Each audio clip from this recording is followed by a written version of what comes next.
Primera Página y Javeriana Estéreo presentan Primera Página Radio. Noticias y análisis económico de Colombia y el mundo.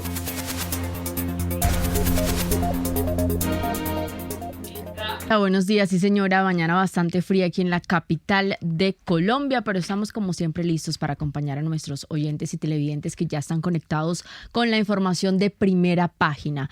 Hay que mencionar que en medio de los acontecimientos de la tensa diplomacia entre Estados Unidos e Irán, los inversores se preparan para la semana más intensa de la temporada de resultados trimestrales, con cerca del 35% de las compañías del S&P 500 a punto de presentar estos informes de cómo les fue este primer trimestre del 2026. Entre los atractivos de la semana para los inversores se encuentran varias de las tecnológicas del sector de las tecnológicas que podrían ofrecer información crucial sobre sus planes de inversión masiva en infraestructura de inteligencia artificial.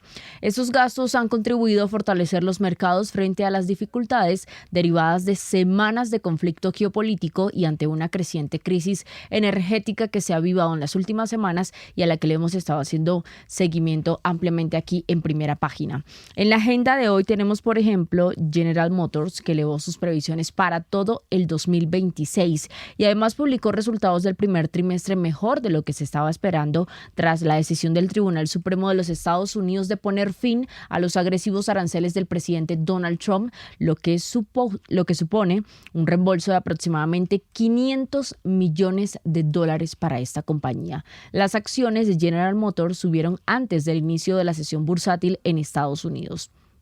Por otro lado, sumado a esto, hay que tener en cuenta también que los mercados se están preparando para la conclusión de la reunión de política monetaria de 2 días de la Reserva Federal que inicia hoy, pero que la decisión va a tener lugar finalmente mañana miércoles. Se prevé que los funcionarios de la Reserva Federal mantengan las tasas de interés sin cambios, aunque lo que se ha dicho o los comentarios por parte del presidente Jerome Powell podrían ofrecer unas pistas sobre política monetaria del Banco Central. Más que lo que pueda pasar con las tasas de interés, que está casi cantado que van a quedar de manera estable, es las pistas, lo que diga, las declaraciones del presidente Jerome Powell de cómo está viendo la situación actual ante lo que se vive en Medio Oriente y la crisis energética que esto ha significado y el golpe que pueda representar para los dos factores clave a los que le hace seguimiento la Fed, y es el empleo y la inflación de los Estados Unidos. Son las 6 de la mañana, 15 minutos, y como cada martes me complace saludar a nuestro analista invitado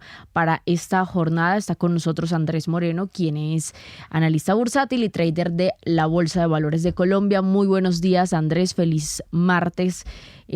Segundo día de esta semana que, como lo estoy mencionando, es clave el tema de los resultados empresariales. ¿Dónde usted está fijando el foco de los resultados de este primer trimestre? ¿En qué compañías está allí de estas importantes, sobre todo el sector tecnológico, que marcan una pauta clave frente a lo contrario que puede ser esa situación que se está presentando en Oriente Medio?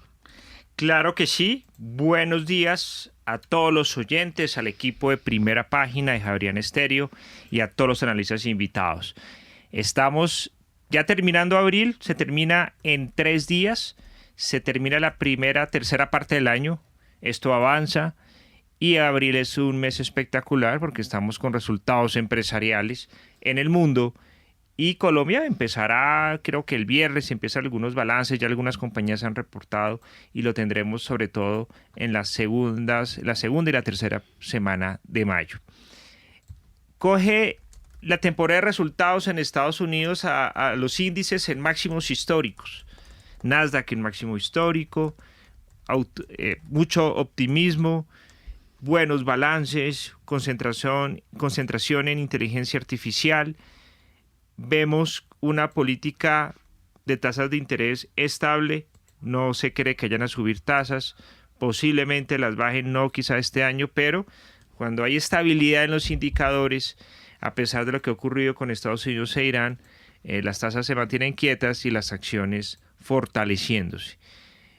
Diferente a lo que está pasando en Colombia, ya después hablaremos de eso, pero quiera me preguntara, bueno, Andrés, ¿y en qué invertimos? ¿Qué hay que hacer? Bueno, la verdad es que hoy esta semana hay una cantidad de reportes, casi que todas las compañías de de las tecnológicas, de las 7 magníficas, son importantes.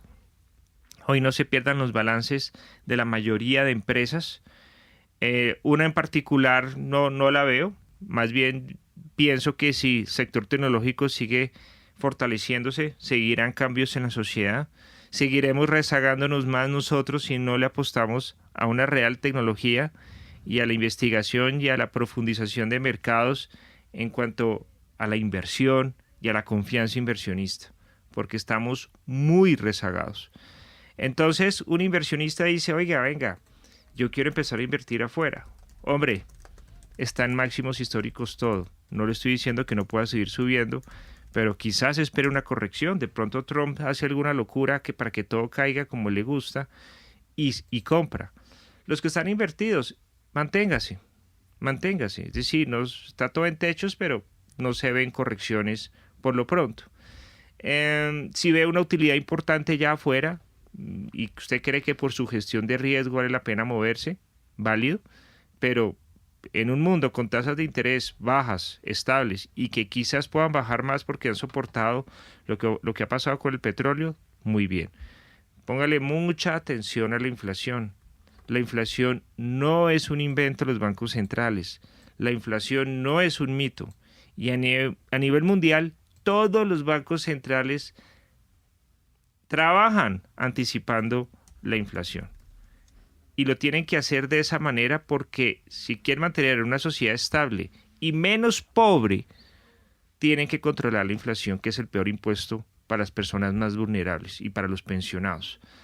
Mucho cuidado con deslegitimar esto, porque los bancos centrales tienen un rol muy importante e independientes del gobierno.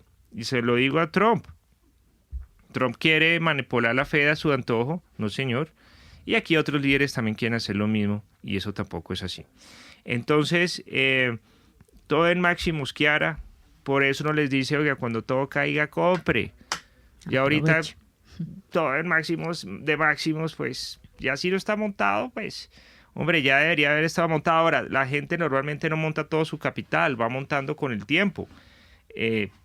Hemos tenido oportunidades de compras impresionantes porque el mercado no ha estado todo el rato subiendo, pero sigue fortalecido. Entonces, aproveche para aprender a invertir poco a poco y le puedo decir que hay muy buenas oportunidades en otros mercados accionarios. Andrés, a propósito de este tema de lo que estamos mencionando de resultados empresariales y de la oportunidad de invertir, ¿qué es lo que primero revisan o cuáles son esos factores? Rentabilidad, liquidez, utilidad, los que se van revisando que sí o sí se tienen que tener en cuenta y expliquémosle a la gente a propósito de esta presentación de resultados trimestrales. Bueno, muy bien. Revisa uno muchos factores desde lo macro hasta lo micro, que no es tan difícil. No crean que esto es para expertos, economistas, analistas expertos o personas, mejor dicho, que se han dedicado décadas a analizar. De hecho, hay gente que da la información absolutamente gratis. ¿Qué pasa? Lo primero, cuando uno va a invertir, mira un contexto global, después uno regional y ya después el local. ¿Por qué el global? ¿Para dónde va el mundo? Hacia tecnología, precios del petróleo cómo están, las tasas de interés, las monedas. Eso es lo que más prima. Y les puedo decir que eso puede ser un 40 o un 50% de las decisiones. ¿Estamos en un mundo con tasas de interés bajas y con mercados accionarios disparándose? Sí. Bueno. Segundo, miramos el entorno regional, porque el mundo puede estar a un lado y la región puede estar sufriendo algo como pasa en Oriente Medio, en Asia o en Sudamérica. Vemos a Chile, a Perú, a México, a Brasil, a Colombia, a Argentina. ¿Cómo está la región? Afortunadamente, hay un ciclo político pasando de izquierda a derecha. Inclusive Venezuela está entrando a esto. Vemos índices bursátiles en máximos históricos en Chile y en Brasil, fortaleciéndose. Y las materias primas subiendo. Perú en máximos históricos también. Entonces, pues la región también está con algo de volatilidad, pero también está positiva para acciones y las monedas locales fortaleciéndose frente al dólar. Y ya viene el entorno local. Y eso sí ahí afecta un poco la política. Para mí es un 20% de la decisión.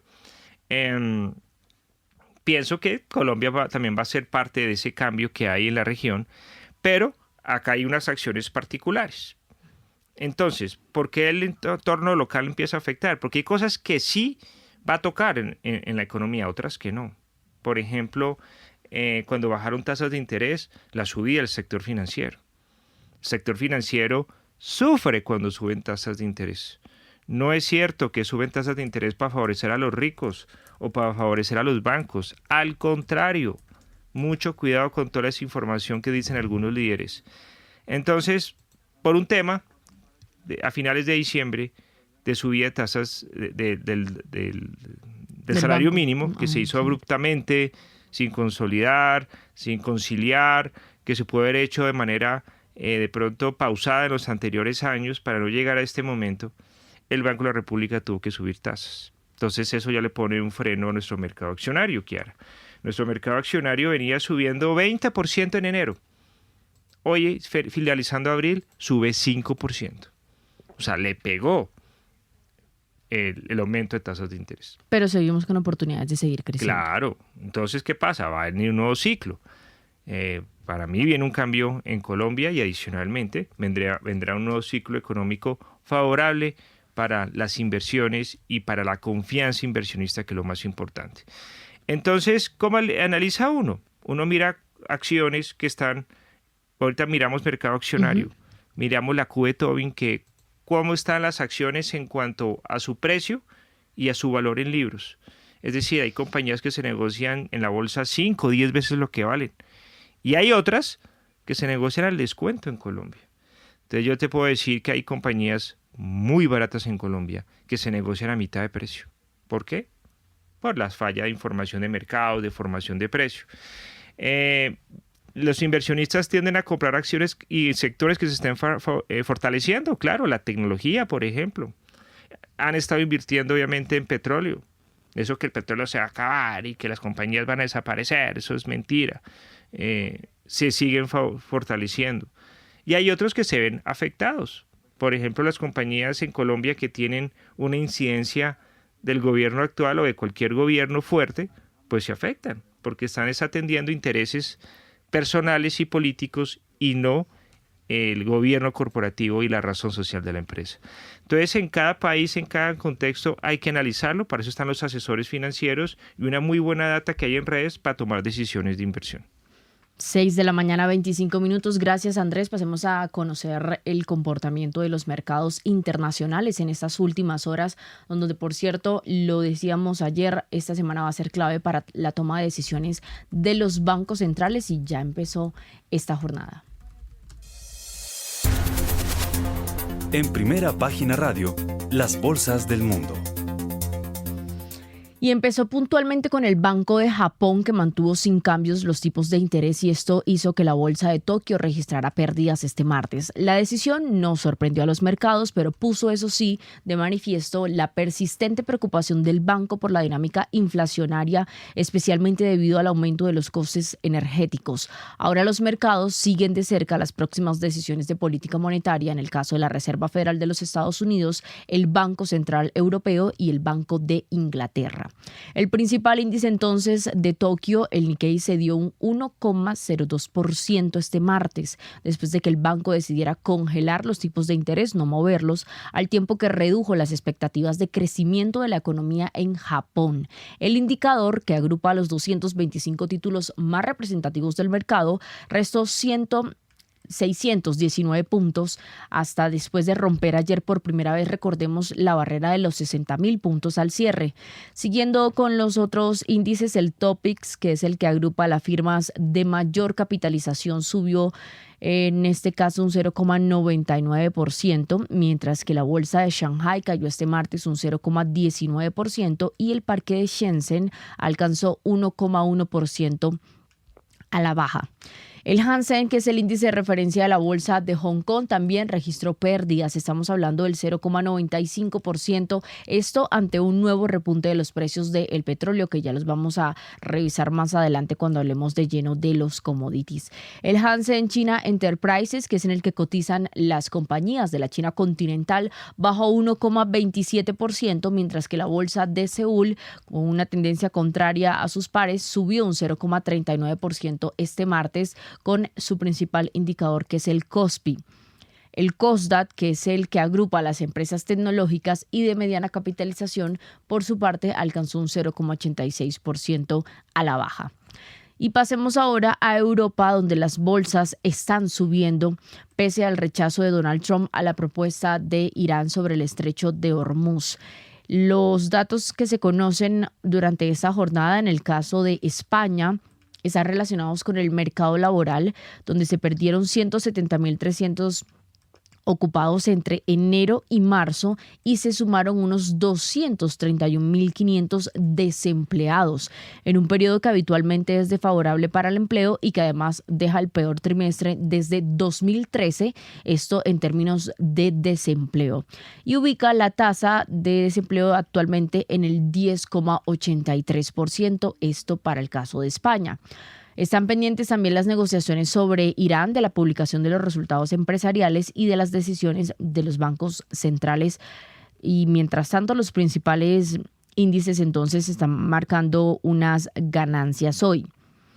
Estamos hablando que para el caso del euro se está depreciando un 0,26% y el dólar contra el euro se cambia a $1,16, mientras que la libra esterlina cotiza frente a 1,35.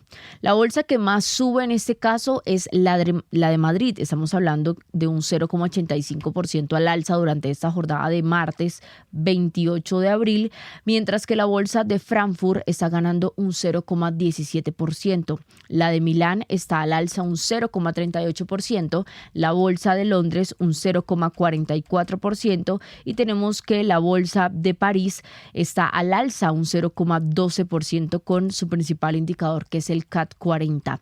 El Eurostoxx 50, que es el índice en el que cotizan las empresas europeas de mayor capitalización, está registrando una ganancia un poco más leve que el resto de los índices, pues estamos hablando que el alza en esta jornada del martes va en un 0,06%. Ahora, también hay que mencionar que mañana llegaría entonces la decisión del Banco Central de los Estados Unidos y el jueves sería la decisión del Banco Central Europeo. La previsión es que ambos mantengan sus tasas en 3,50 3,75 para el caso de Estados Unidos y en 2% para el caso de Europa. El jueves también se espera que haya toma de decisión del Banco de Inglaterra. Aquí los vamos a estar contando las decisiones que vayan tomando los principales bancos en el mundo. Entre tanto, hay toda una preocupación en Europa por lo que está pasando en Medio Oriente y es que ya está ocasionando que aerolíneas low cost suspendan miles de vuelos por la situación que se presenta en Medio Oriente. Vamos con nuestros aliados de Radio Francia Internacional que nos tienen más detalles. El cierre de Hormuz ha tenido un fuerte impacto en el precio del petróleo que comienza a generar escasez. En Europa, las líneas aéreas a low cost ya están suspendiendo miles de vuelos en mayo y junio por la situación en Medio Oriente. El sector aéreo asegura adentrarse en una zona de turbulencia. En Francia, el gobierno busca tranquilizar a los viajeros de cara al verano boreal. Melissa Barra nos cuenta más. Cuando la compañía aérea Transavia, la filial de bajo costo de Air France KLM, anunció cancelar el 2% de sus vuelos, no precisó que esto iba a representar centenares o hasta miles de traslados. Viajeros europeos ya empezaron a recibir mensajes proponiendo aplazar o reembolsar el vuelo.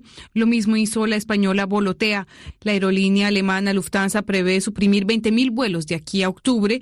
El precio del queroseno, que se ha más que duplicado, ya había empujado a las compañías a cobrar un sobrecargo de 100 euros por pasaje. Los franceses, por ejemplo, van a optar por viajes nacionales en las vacaciones de verano, algo que no tranquiliza el sector aéreo. Este martes, el ministro de Economía, Roland Lescure, hizo un llamado a la calma en la radio France Inter. Pourquoi? Parce qu'on importe un peu plus de 20% de notre kérosène. Importamos un poco más del 20% de nuestro queroseno del Golfo. Estamos muy pendientes de la situación. No hubo escasez en el mes de abril. No estoy preocupado por el mes de mayo. Para después prevemos medidas como aumentar el refinado en nuestras propias refinerías o hacer uso de nuestros 3 meses de reservas estratégicas, que una parte es de queroseno y otra es de petróleo.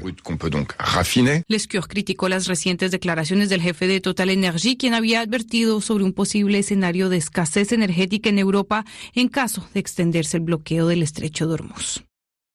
6 de la mañana, 32 minutos. Allí está entonces las tensiones que empieza a generar en Europa todo este tema de la situación en Oriente Medio, que como lo hemos estado contando acá son de los países pues más afectados con toda esta situación, además de algunos de Asia, y especialmente por este tema de los viajes, pero además por la situación del precio del gas, la situación energética que se está presentando allí en Europa. 6 de la mañana, 32 minutos. Andrés, Asia, Europa, aquí hay varias cositas como por analizar.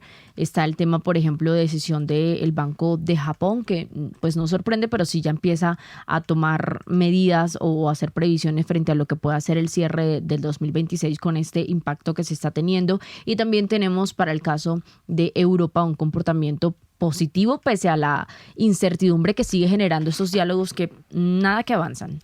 Exacto, el tema energético es lo que nos está llevando a la incertidumbre mundial, altos precios y lo que tú hablabas de vuelos cancelados y otro tipo de situaciones muy complejas con petróleo a precios sobre $100. Tenemos esta semana en Europa, el 29 de abril el Banco Central Europeo y el 30 de abril el Banco de Inglaterra. Se espera que no muevan tasas, pero es muy importante el discurso que vayan a dar. En Colombia también el Banco de la República el 30 de abril, que eso sí va a estar bien caliente esa reunión. Y obviamente local pues, es otra cosa. Es otra cosa, aquí estamos en una locura. Y el 29 de abril la Fed, como dijo Chiara, es decir, esta semana es cargada de reuniones de bancos centrales donde se habla de política monetaria, donde podrían mover tasas, pero obviamente el mercado descuenta que no va a haber absolutamente ningún movimiento ni en Inglaterra, ni en Europa, ni en Estados Unidos, que si no tuviéramos el problema de Hormuz, posiblemente pues habría algún movimiento de tasas, pero todo se frena por el tema inflacionario, que no es un mito, porque realmente el aumento de los combustibles sí puede traer temas inflacionarios, así como el aumento de los salarios. Eso también trae inflación. Entonces, la energía en que está en la reunión de los bancos centrales no necesariamente no va a pasar nada, no hay apuestas fuertes, sí en lo que puedan decir después de la reunión. Es decir, lo que Powell pueda decir el miércoles es interesante y obviamente pues los demás bancos centrales también, incluyendo el colombiano. Creo que el mundo respira más tranquilo con acuerdos, con diálogos y con menos desabastecimiento de gas, de petróleo.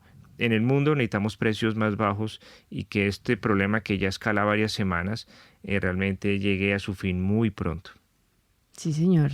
Vamos a ver qué soluciones se dan ante esta propuesta que se presentó Irán, que no fue muy bien recibida por parte del presidente de los Estados Unidos, Donald Trump, pero allí siguen haciendo un poco de fuerza para que esto tenga un mejor resultado. 6:35, hablemos de nuestra región, de Latinoamérica. Las bolsas latinoamericanas en Primera Página Radio. Tenemos que el Standard & Poor's y Nasdaq se anotaron unas subidas modestas durante el inicio de esta semana, este lunes, en una jornada que además fue de baja actividad, mientras los inversores están tomando un respiro antes de lo que viene esta avalancha de los resultados empresariales que les contábamos y de los datos económicos y decisiones de política monetaria y sumado a todo lo que está pasando en Oriente Medio. El Standard & Poor's subió un 0,12%, mientras que el Nasdaq Composite ganó un 0,20% y el Dow Jones de Industriales cayó un 0,13%, una tendencia contraria a lo que registraron sus pares. En Latinoamérica tenemos que se registró ganancia iniciando esta semana para el caso del Merval de la Bolsa de Comercio de Buenos Aires, pérdida del 0,61% para el Ibovespa de Sao Paulo, el Merval ganó un 0,90%. También hubo pérdida del Standard & Poor's de la Bolsa de Valores de México, que cayó un 0,13%. Tenemos que Colombia registró caída al inicio de esta semana, 1,92% a la baja el MSCI Colcap. Esa misma tendencia se registró tanto en Chile como en Lima. En Chile cayó el IPSA un 0,39% y en Lima el MSCI NUAM de Perú retrocedió un 0,31%. Analicemos cómo le ha ido a las bolsas de Latinoamérica en comparación con el último año, con esta misma fecha del año 2025, reporte que siempre nos hace aquí Andrés Moreno. Creo que la tendencia sigue siendo muy positiva en general, Andrés, para las bolsas de Latinoamérica. ¿Qué tanto varió en comparación al cierre primer semestre del 2025 a este? No, pues realmente cuatrimestre, el cierre primer cuatrimestre. Cuatrimestres.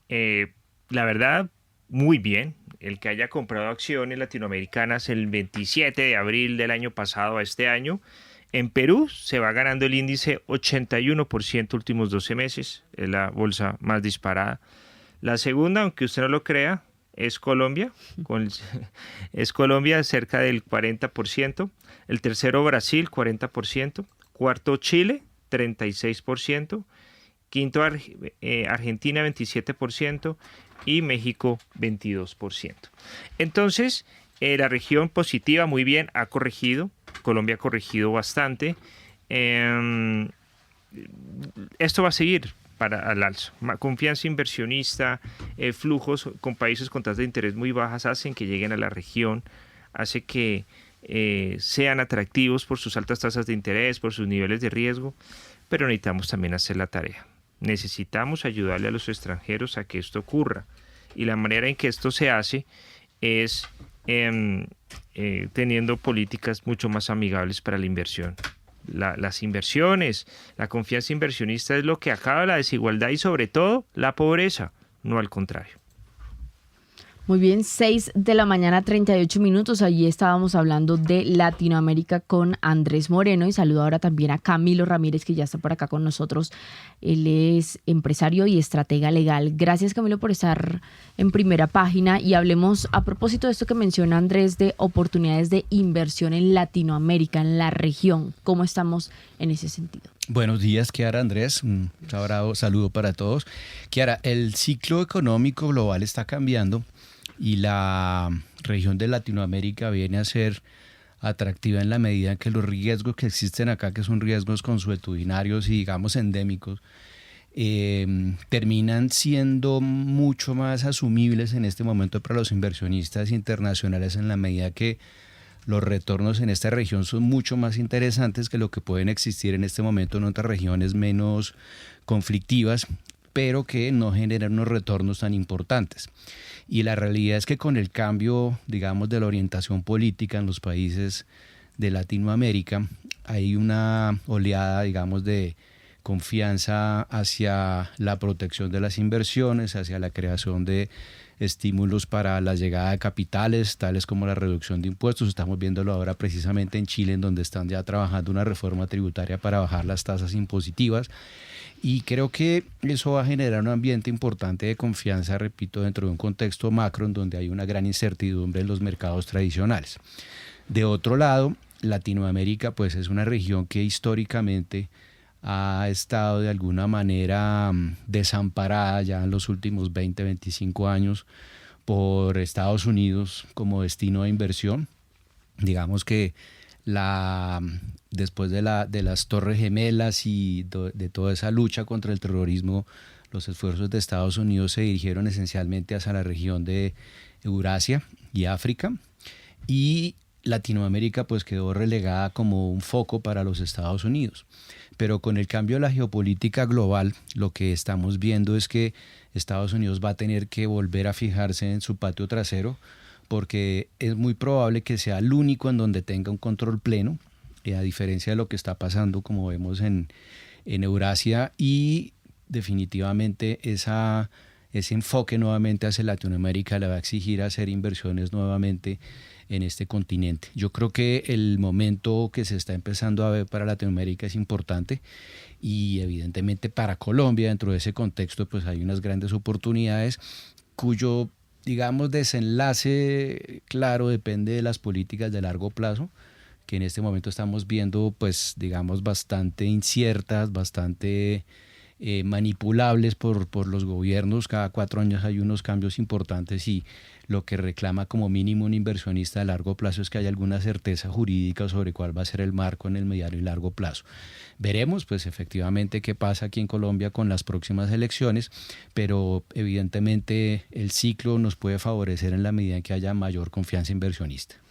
El tema de Estados Unidos y esa mirada que está haciendo en cuanto a Latinoamérica, el caso de Venezuela, después de lo que ha pasado en los últimos meses, podría decirse que es el balance que se tiene en cuanto a esa intervención que hizo Estados Unidos en Venezuela y cómo está ahora mismo el país? Esa es una gran pregunta, Kiara, que lamentablemente en este momento no nos permite tener una respuesta muy clara, porque digamos que nosotros entendemos muy bien cuál puede ser la intención de Estados Unidos alrededor de su intervención. Digamos que en este momento Venezuela es una especie de protectorado de los Estados Unidos, en el sentido de que la organización de Estado de Venezuela, digamos que se mantiene como venía antes de la extracción de Maduro del poder. Los mismos chavistas, digamos, tradicionales siguen gobernando, pero hay una tendencia a abrir el esquema de hidrocarburos y de minería a la inversión extranjera, y para eso han hecho algunas reformas importantes a nivel legislativo. Lo que ocurre es que primero, pues Estados Unidos tiene ahorita unos problemas muy grandes por fuera que definitivamente no le permiten enfocarse en este asunto. De hecho, no es ya gran noticia el tema de Venezuela ni el de Cuba, pues evidentemente todo el mundo está enfocado en el problema de Irán y Estados Unidos e Israel. Y Venezuela pues sigue un poco con esa, digamos, incertidumbre de si el gobierno que existe actualmente va a tener o no la atracción suficiente para poder hacer las reformas que se necesitan internamente a nivel económico para mantenerse y pues efectivamente darle confianza a los inversionistas en el mediano y largo plazo. En Venezuela existe una gran insatisfacción con lo que está pasando, porque las cosas no solo no han mejorado, sino en algunos campos ha empeorado, porque lo que está viendo el venezolano es que el país está exportando petróleo a través de Estados Unidos, están haciendo las ventas, los recursos están siendo recibidos por Estados Unidos, pero no existe ninguna trazabilidad de qué está pasando con esos recursos, y eso ha generado pues una profunda insatisfacción, al punto de que hace 1 o 2 semanas vimos nuevamente a la gente saliendo a protestar, cosa que no se veía en Venezuela hacía ya varios años. Pero la posibilidad, repito, de que esto se concreta en algo positivo depende lamentablemente primero de que ese gobierno que hay hoy en día sea suficientemente fuerte para consolidarse en el mediano plazo, y segundo de que Estados Unidos abra las puertas también a la inversión de terceros países, porque mientras Estados Unidos mantenga las sanciones económicas hacia empresas esenciales de Venezuela, la posibilidad de hacer negocios con ellas siempre va a estar subordinada a que los terceros pasen primero por Estados Unidos, por la OFAC, que es la Oficina de Control de Activos en el Exterior, para que dé las licencias para que cualquiera pueda hacer negocios en esa jurisdicción. De manera que Venezuela es un gran ejemplo de lo que puede querer Estados Unidos hacer en la región, pero también un ejemplo de lo complicado que es llevar a cabo todas estas políticas. Latinoamérica definitivamente no es la misma de los años 70, en donde Estados Unidos podía incidir en los golpes de Estado y después controlar los gobiernos, y creo que lo estamos viendo en esos 2 ejemplos muy claros. 6 de la mañana, 45 minutos. Vamos a conocer el comportamiento de los commodities, de cómo se está comportando el crudo, los metales y los productos de agricultura. Los precios de los commodities en Primera Página Radio. Lo decía ya antes, un poco el repunte que están teniendo los precios del crudo. El Brent en este caso está al alza un 3,20% y está cotizando el barril en $111.77. Ayer estaba cerca de los $106 aproximadamente, mientras que el WTI de Estados Unidos estaba por debajo de los $100, pero ya está nuevamente el barril del WTI en $100.78.81 está oscilando. El precio es el alza del 4,50% para el caso del WTI, que ha subido mucho más en las últimas horas. El gas natural está en estos momentos a la baja un 0,17%, $2.72, mientras que el gas en Europa está en estos momentos en 45 euros y esto es un alza del 1,22%. Lo hemos dicho, ha subido significativamente. Si revisamos en el último mes, está en la última semana ha tenido un alza casi del 8% el precio del gas en Europa, que es parte de lo que está generando una fuerte presión a raíz de lo que está ocurriendo en Oriente Medio. Los metales sí están registrando una variación negativa. $4.568 la onza de el oro, que ayer estaba en los 4.700, hoy están 4.567 y eso es una baja del 2,47%. La plata está cayendo mucho más, un 4,37%, $72.19 la onza de la plata, mientras que la libra del cobre está en estos momentos en $5.88 y también está registrando una variación negativa del 2,31%. Ayer contábamos que estaba en los $6. Metales entonces registrando caídas. Pasemos ahora a revisar, por ejemplo, el caso del café, que está en $2.91. Esto es una alza del 0,96%. Y el azúcar está en $14.24 la libra. Esto es un alza del 1,97%. El carbón, por su parte, ayer registraba variación negativa, hoy está registrando una variación positiva del 2,30% al alza, $106.75 la tonelada de el carbón. Comportamiento entonces de las últimas horas de los commodities. ¿Algo por agregar de los commodities, Andrés? Sí, digamos que los precios del petróleo obviamente preocupan, esa cercanía a los $100, pero ya hemos tenido volatilidad que se acerca a 110, 115 y vuelve y corrige. Para mí, en la medida en que se acerque de nuevo a los $104, $105 son posiciones de venta.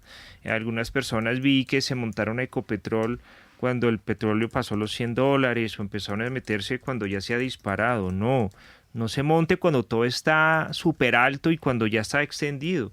El petróleo dio durante el último año precios de $50, $60. Ahí es cuando puede comprar. Sí, que de $50 podía caer a 40, claro que sí. Pero ahorita a 110, a 105, pues puede caer y muchísimo más. Ahí es cuando usted coge y pierde el 20 o el 30% de su capital por invertir en el momento inadecuado y más en momentos de volatilidad.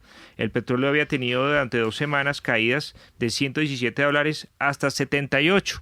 Ahora llevamos 2 semanas subiendo, pero en la medida que más se acerque, si usted está comprado, pues rece para que suba un poquito más, pero le va a tocar salir, porque esto no va a seguir de largo a $200. Es más probable que se llegue a un acuerdo y que el precio seguramente quede alrededor de los $80, $90 como punto de equilibrio, pero no se ponga a especular, sobre todo que la mayoría de gente que se mete al petróleo a hacer operaciones no sabe hacerlo. Se mete por moda, se mete porque un gurú en TikTok o en Instagram le dijo, y no sabe lo que está haciendo. Mucho cuidado con la volatilidad y con esos precios que no son de compra. Camilo Ramírez, commodities y bueno, especialmente café, que usted es bien conocedor del tema del café. ¿Cómo lo está viendo además este 2026? Porque el precio se ha mantenido allí como pegadito a los $3, pero se mantiene. Sí, ahí se mantiene y la realidad que ahora es que las posibilidades de que baje a los niveles de hace un tiempo cuando estaba cerca de los $2 están lejanas porque sigue habiendo alguna contracción en la producción y evidentemente una menor oferta supone un mayor precio.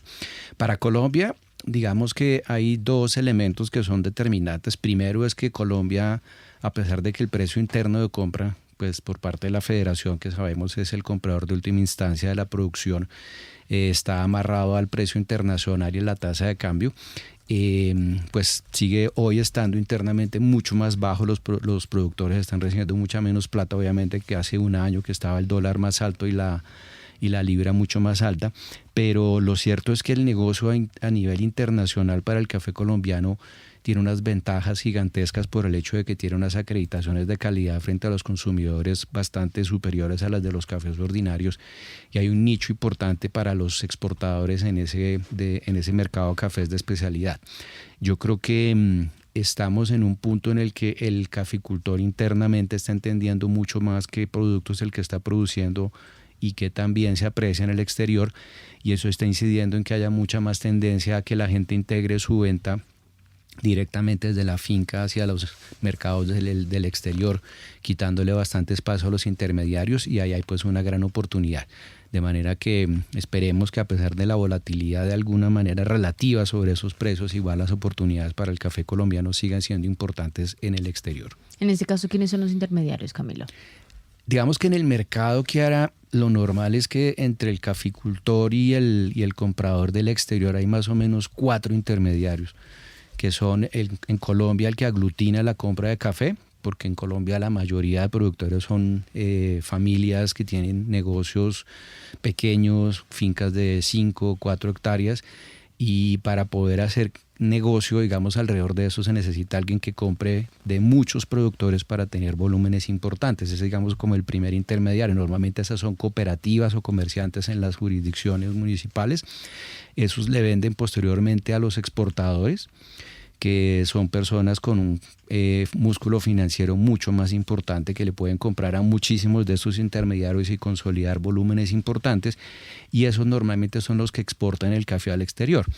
Y en el exterior lo normal es que les compren traders internacionales que cogen ese café y esos volúmenes y se lo venden a muchísimos tostadores en el mundo que están interesados en el café colombiano, de manera que ese es un tercer intermediario que intermedia precisamente entre el que exporta de Colombia y el que tuesta en el exterior, que al final es el que recibe el producto, lo transforma, lo tuesta según las necesidades del mercado que conoce muy bien y lo coloca en el mercado para que esté directamente o bien en los clientes que lo compran ya tostado o en las cafeterías que lo venden para la expedición al detal. De manera que la gran modificación que se está viendo en ese momento es que los caficultores están entendiendo que ellos pueden de alguna manera saltarse varios de esos canales y llegarle directamente o bien al consumidor final o a los intermediarios dentro de las jurisdicciones que compran esos cafés especiales para después venderlo en las cafeterías, de manera que la posibilidad de que el precio, digamos, que en este momento en el mercado pueda ser o no muy alto, afecte, digamos, estas operaciones son muy baja,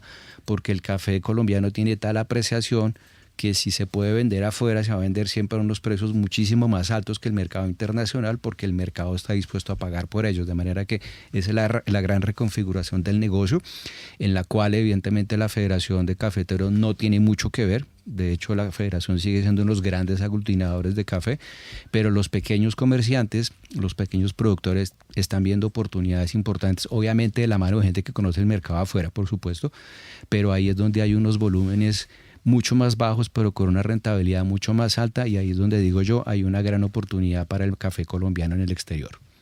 Bien interesante, esta cadena es bastante amplia.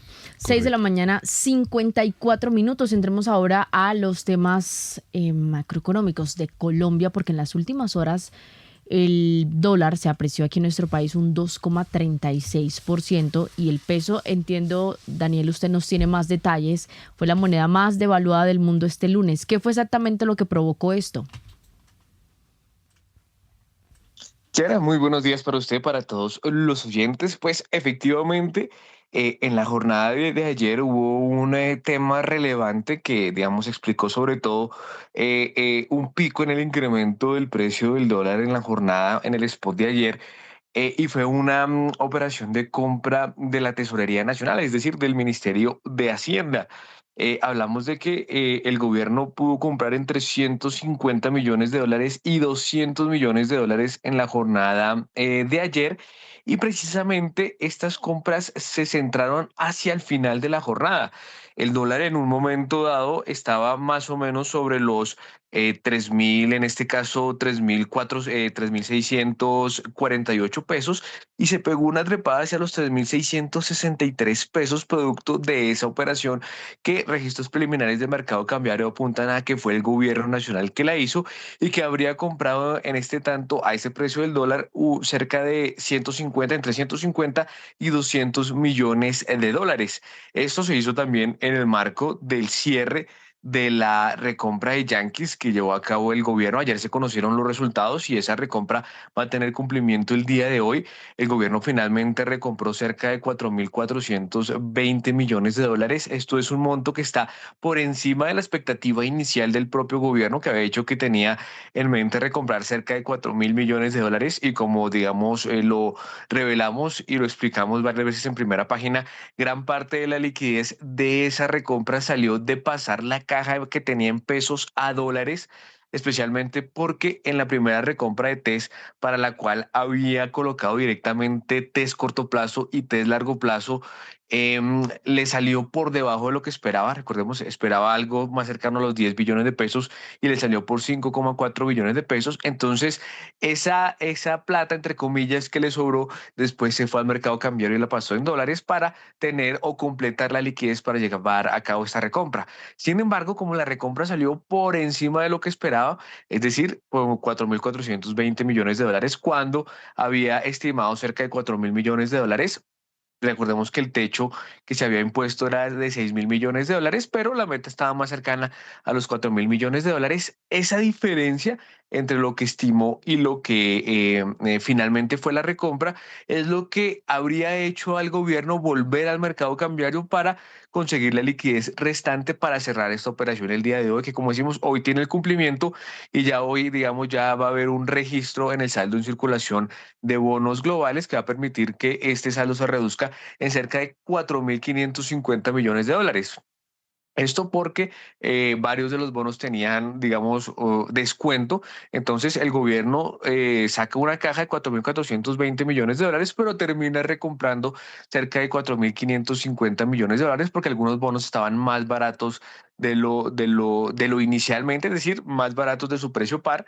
Y entonces al gobierno le permite sacar menos caja y recomprar una mayor cantidad de yanquis. Entonces, Kiara, la noticia también tiene que ver con eso. Es decir, ayer el Ministerio de Hacienda vuelve de compras al mercado cambiario, seguramente para completar la liquidez de esta recompra de yanquis que le sale por encima de lo estimado, y entonces así completa esta operación. Y ayer tuvo particularmente, digamos, algún impacto en el precio del dólar, que, digamos, durante toda la jornada tuvo un incremento bastante importante frente al cierre en el spot del viernes, y particularmente en esa operación cuando se presume que llega el Ministerio de Hacienda a comprar estos dólares, pues el dólar que venía sobre un nivel de 3.648 pesos se trepa a los 3.663 pesos, Kiara.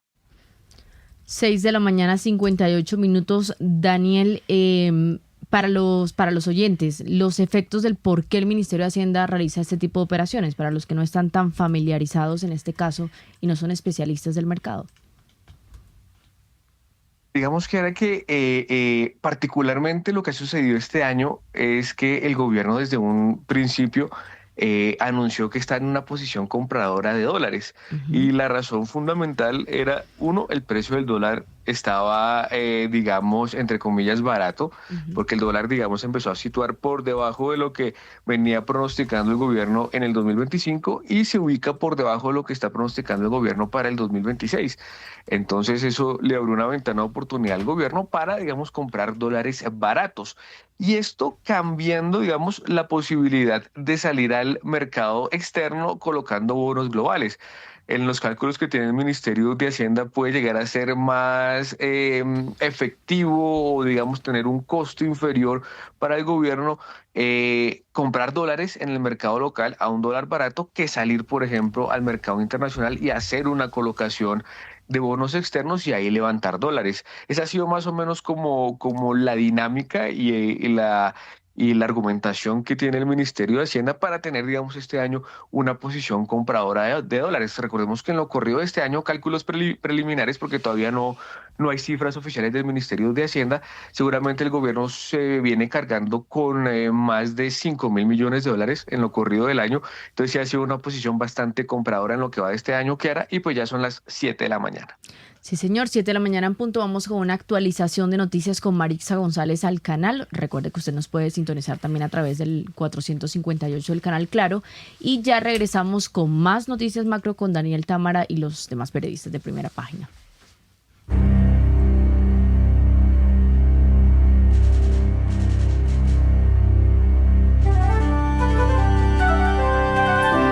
...91.9 Javeriana Estéreo, Bogotá. HJKZ. Sin fronteras.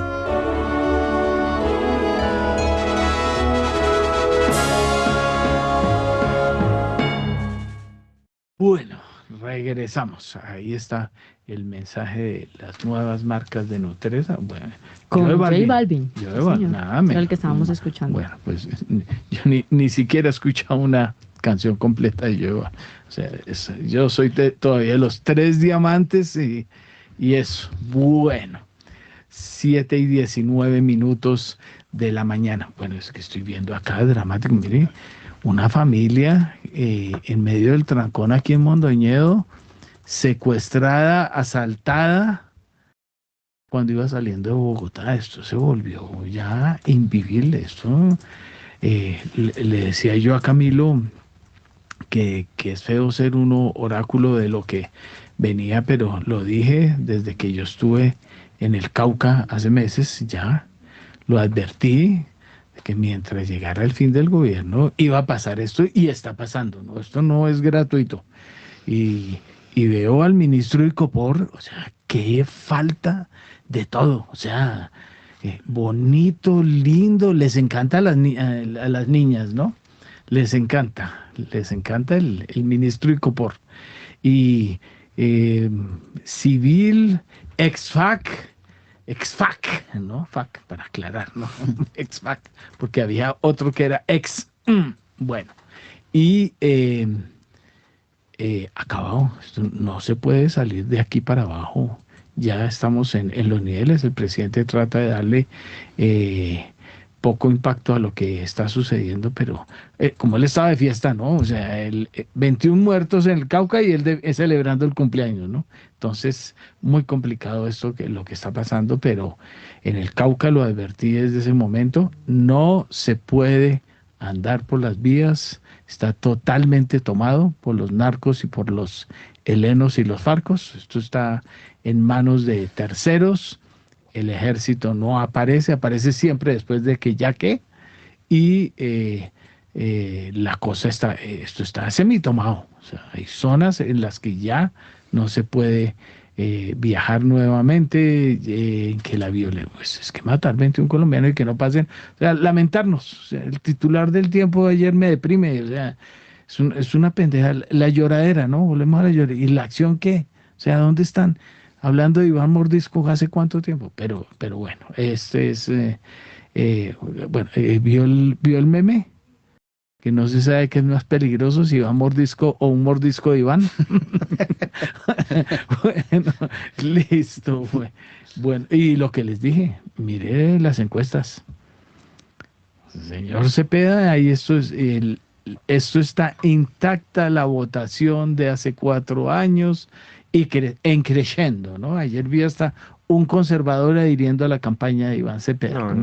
¿Cómo es? Los liberales también. Entonces, alianza, eso que se llama alianza, a mí me tocó unos vecinitos de Alianza Verde, por ahí, uy, es de tercera, se les nota en qué enredos andan, ¿no? En qué enredos de camionetas y demás andan, pero bueno, listo.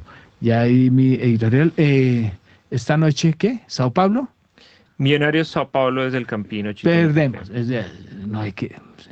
Es que la esperanza, ¿cuál esperanza? Ni que nada. Esperanza Gómez. Esperanza Gómez.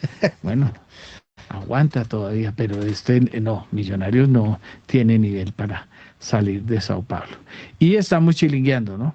O sea, este fin de semana el viernes quedamos por fuera. Necesitamos por ahí 3 marcadores. No, imagine, 3, y depende. ¿Pero Santa Fe están las mismas? Santa Fe, si pierde, tiene que ganar la Internacional de Bogotá. Siempre, ahí también está jugando con marcadores. Depende de sí mismo, ese es el plus. Bueno, y al menos el Internacional volvió a ganar, ¿no? Entonces, porque venía volando y se enredó y terminó. Bueno, pero ya volvió a los 8, ¿no? El Inter. Sí. Listo, bueno, entonces ahí estamos. Bueno, hablemos de lo serio, o sea, Champions. Champions, el Manchester está listico para campeonar, el Barcelona 11 puntos de diferencia al Real Madrid, lo que es obvio, pues los niveles, o sea, el Barcelona será siempre mejor que ese equipucho del Real Madrid. Vuelvo y repito, léanse la columna, búsquenla en Google de Jorge Barraza sobre el Real. 60 años de pito, ¿no? Entonces eso se le acabó el pito y se le acabó el nivel, ¿no? Bueno, ya actualizamos entonces cabalgata, Millonarios por fuera de la Copa, Millonarios por fuera del cuadrangular, de los cuadrangulares. Yo hablo siempre de cuadrangulares, las finales que son 8 equipos. Bueno, 7:24. Está Daniel Támara. Bueno, Daniel Támara, redondeemos, vámonos con la encuesta, más que los números. Obviamente que hay que hablar de test, pero esos números a veces me ponen a volar. Ayer dimos la primicia de cómo fue la recompra de los bonos dentro de las expectativas del gobierno, pero no, perdón, cómo es el título? Don Daniel Támara, resúmame. Así es, Héctor Mario. Sí, la recompra, digamos, superó la expectativa inicial del Ministerio de Hacienda, que era 4.000 millones de dólares. La recompra fue por 4.420 millones de dólares, pero estuvo por debajo del techo que se había impuesto el gobierno. Es decir, que si en algún contexto la recompra sería mejor de lo esperado, podía recoger hasta 6.000 millones de dólares en esos bonos. Pues no se llegó obviamente a los 6.000 millones de dólares, se quedó en 4.420 millones de dólares. Sin embargo, como decimos, pues sí supera esa expectativa inicial del ministerio, que era recoger cerca de 4.000 millones de dólares, con un resultado, como decimos, de 4.420 millones de dólares. Y hablábamos también de que como se superó un poco esa expectativa del gobierno, ayer el Ministerio de Hacienda volvió al mercado cambiario y se hizo con entre 150 millones de dólares y 200 millones de dólares para seguramente terminar de completar esa liquidez para el cumplimiento de la operación de recompra, que es hoy. Hoy se da el cumplimiento de esa operación, es decir, el gobierno entrega la plata y extingue los bonos en circulación, lo que se va a reflejar pues ya en el saldo en circulación de bonos globales, sector Mario. Entonces, la noticia fue que superó la expectativa inicial del Ministerio de Hacienda y seguramente eso llevó al gobierno a tener que ir al mercado cambiario y conseguir más dólares para cerrar esta operación el día de hoy. Así es. Bueno, y la encuesta sobre cómo le va a ir a las tasas. Sector Mario, la más reciente encuesta, que esta la hace ANIF sobre tasas de interés, muestra que hay un empate entre si la Junta va a subir 75 básicos o 50 básicos las tasas de interés. En concreto, el 43,8% de los consultados por ANIF considera que las tasas van a subir en 75 puntos básicos y otro 43,8% estima que va a aumentar en 50 puntos básicos. Un 6,2% de los consultados, entre tanto, espera que el incremento sea otra vez de 100 puntos básicos y el 6,2% restante estima que habrá estabilidad en las tasas de interés. Eso entonces, sector Mario, lo que muestra es que el mercado está dividido en sus apuestas sobre si la Junta va a subir 75 básicos o 50 puntos básicos. Y recordemos que ya pues lo mencionamos desde la semana pasada a raíz de las declaraciones del ministro, y es que el ministro de Hacienda sí va a estar en la Junta que se va a realizar el próximo jueves, sí va a hacer presencia, por tanto sí va a sesionar el directorio del emisor, y ya la pregunta ahora es en cuánto va a subir las tasas de interés. Y como decimos, el mercado está bastante dividido entre 75 puntos básicos y 50 puntos básicos. De hecho, para el cierre de este año, lo que anticipan los agentes del mercado es que la tasa de interés se ubicará en cerca de 2,25%. Recordemos que actualmente la tasa está en 11,25%, con un incremento de 50 básicos quedaría en 11,75%, con un incremento de 75 básicos quedaría en 12%. Como decimos, acá los agentes esperan que para el cierre de este año se ubique en 12,25%, lo que querría decir que después de esta junta, básicamente los incrementos que quedarían serían marginales o muy reducidos para los siguientes meses, sobre todo el segundo semestre de este año, Héctor Mario. Entonces, la noticia, mercado dividido en sus apuestas sobre si la Junta debe subir 50 básicos o 75 básicos sus tasas de interés el próximo jueves. Bueno, pero el resumen es que la suben, ¿no? El resumen es que la suben sí o sí, digamos, Sí. el mercado. Bueno, hay un ligero que podría ser margen de error, 6,2% de los consultados que ve que va a haber estabilidad en las tasas de interés, pero el 94% de los que consultó ANIF pues espera que las tasas de interés suban. Oiga, venga, y solo por meterle veneno un poquito al asunto, ¿tiene ahí el reporte para saber quiénes dicen que no las van a subir? Sí, sí, sí, acá ¿Quiénes? A tenemos ver, a el ver. reporte de ANIF. Este es un solo centro de pensamiento. Sí. Acá ya vamos a dar el nombre de ese centro de pensamiento que está viendo, en este caso, que va a haber estabilidad en las tasas de interés. Estamos hablando de, si no estoy mal acá, de valga el tema, porque acá me salía que la Pontificia Universidad Javeriana. es la que Sí, está viendo estabilidad en las tasas de interés, pero ya confirmó bien el dato a ver. ¿Y eso qué de es? Aquí, ¿qué entidad de la Javeriana es? seguramente estaremos hablando del Observatorio Fiscal, Ah, el seguramente observatorio. que es el que hace Ujú. Sí, sí, sí. las previsiones por parte de la universidad. Eh, Bueno, ahora, y consúltela ahora. Consúltela y me actualiza. ¿Y su reporte de test? Y el reporte de test, entonces veíamos que ayer nuevamente pasó en blanco la subasta no competitiva de test en pesos. Con eso, la meta de subastas de test en lo corrido de este año alcanza el 25,6%, es decir, al corte del 27 de abril tenemos básicamente un cuarto de la meta de subastas de test cumplida. Y lo que también estamos viendo es que al corte del 22 de abril, el saldo de test presenta una ligera reducción frente a marzo en un contexto en el que el gobierno viene sacando de circulación los test que va recibiendo de la banca internacional por los prepagos del crédito en francos suizos. Y también recordemos que llevó a cabo una recompra de test hace varias semanas, que fue por 5,4 billones de pesos. También se extinguió del saldo en circulación.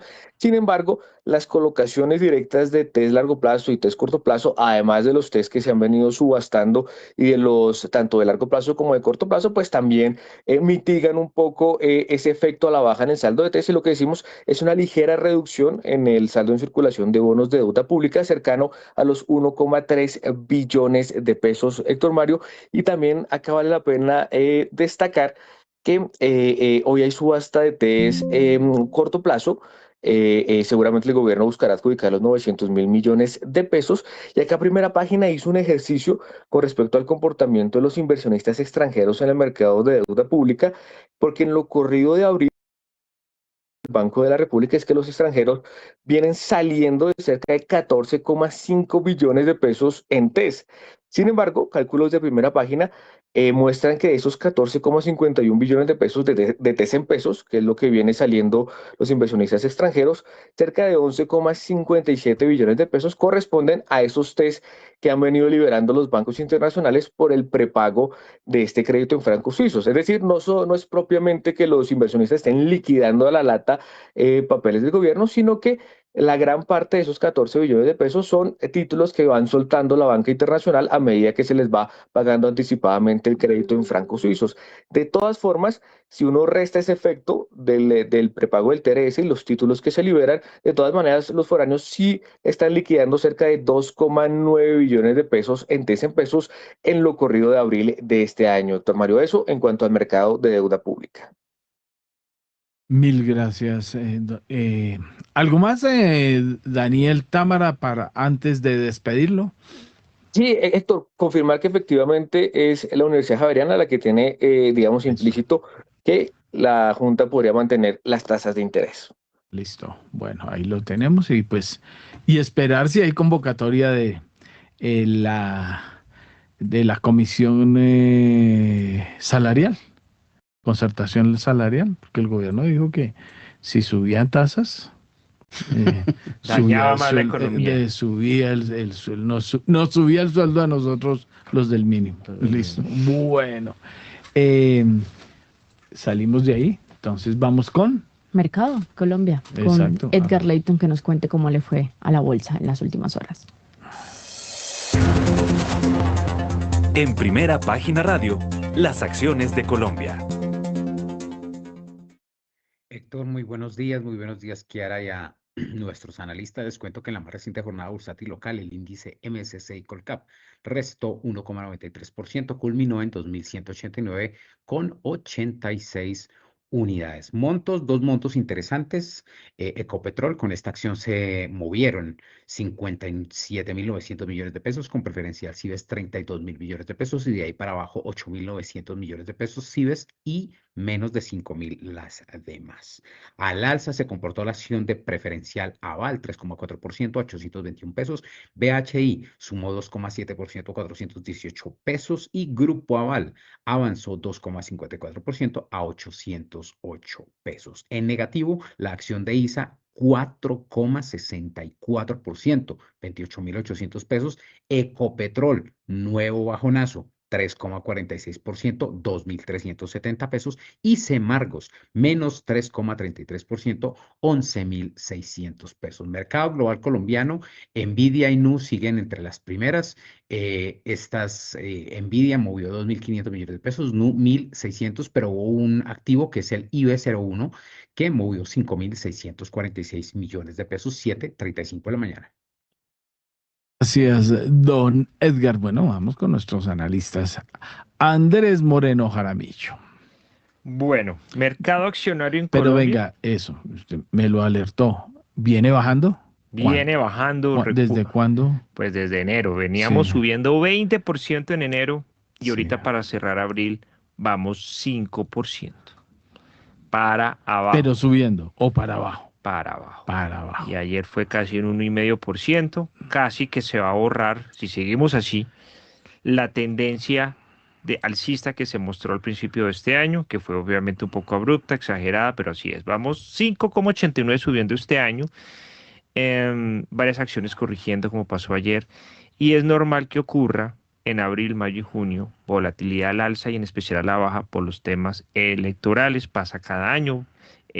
Y pues los inversionistas tienen que llenarse un poco de paciencia y encontrar gangas, porque eso sí que está lleno este mercado. Pasa cada año electoral. Cada año electoral. Exactamente. Acciones que suben, Ecopetrol 26,74%, ya pagó el dividendo, lo va a pagar a las cuentas el 30 de abril, ya está en exdividendo, mejor dicho. Lo paga el jueves 30 de abril a 270.000 accionistas minoritarios. Se ha soportado muy bien con el alto precio del petróleo, pero todos sabemos que internamente la compañía no va bien. ETB sube 17% en las cenizas, casi que pegada a mínimos. ISA sube 16%, Cibes sube 14%, Nutresa sube 9%, Cementos Argus 7%, Aval en promedio 6%, Celsia 5% en la recompra de acciones y Preferencial Cibes 5%. Eso es lo que sube. ¿Qué baja? Ya baja la mayoría de títulos o la mitad más uno de los títulos. El título de TIN cae 47%, PEI cae 22%. Estos dos fondos inmobiliarios, digamos, del sector inmobiliario se ven muy afectados con la confianza inversionista y con la subida de tasas de interés. Enca sin liquidez cae 14%. Corfi colombiana cae 12%. Mineros, que venía disparada el año pasado, cae 10%. Grupo Argus cae 9%. Grupo Bolívar y el Grupo Da Vivienda caen 8 y 6%, Grupo Sura 6%, Bogotá 2%, las preferenciales de Sura y de Argos y de Da Vivienda y Cementos Argos también a la baja. Sector financiero golpeado. La bolsa publicó y actualizó el valor en libros de las compañías. Y hay varias cosas que destacar. O sea, Nutresa está a 19 veces valor en libros, vale 15.500 pesos y en la bolsa vale 308.000 pesos. Eso no tiene ni pie ni cabeza. Mineros vale 2 veces valor en libros. A mí me parece un precio justo. Bancolombia, Cibes ordinaria vale en libros 42.000 pesos. En la bolsa se negocia 79.000 pesos, 1,88%. No está mal. Puede funcionar. ISA 1,79 veces, está bien. Grupo Energía Bogotá 1,43 también me parece un buen valor. Celsia 1,19 veces valor en libros. Y Sura, Aval, se negocia una vez valor en libros, que me parece un buen promedio, que es a lo que deberían estar las holdings. Ecopetrol un poco por encima de su valor en libros, vale 2.300, el libro vale 2.037. ¿Dónde están los descuentos de acciones? Empecemos. Terpel se negocia al 97%. Grupo Argos al 96%. Grupo Sura Preferencial se negocia al 88% de valor en libros. Bogotá al 83%. Da Vivienda Preferencial al 80%. Grupo Argos Preferencial se negocia al 78% de lo que vale. Éxito al 78% de lo que vale. Da Vivienda se negocia al 52%. TIN a mitad de precio está. Grupo Bolívar se negocia un 45%. Es una acción que no tiene mucha liquidez, por eso pasa. Corfi colombiana al 44% de lo que vale.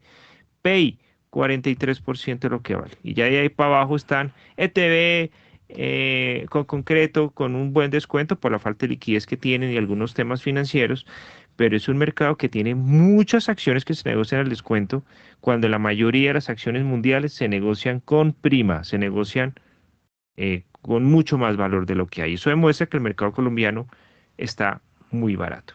Todavía tiene. ¿Cuál era su comentario, Camilo, que quería hacer precisamente sobre parte de los que citamos ahí?